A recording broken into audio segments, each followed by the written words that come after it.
அவன் தேவையில்லாத வேலையை பார்த்துட்டான்டா. இப்போ செம்ம டயர்டாகும் அது. அவன் போட்டு ஏற்கனவே முடியலங்கிறான். நான் தான் அதெல்லாம் ரிஸ்க் எடுக்கல. கரெக்டு தான். எல்லாம் நீ அது போக நினச்சேன். நீ போகலாம். நீ அவன் போயிருந்தாலும் நான் இந்த ரைடு கூட வந்துருக்க மாட்டேன். லைட்டாக கேக்கில்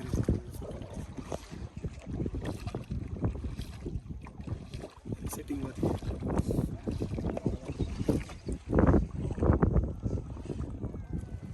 இங்கே பாருங்க.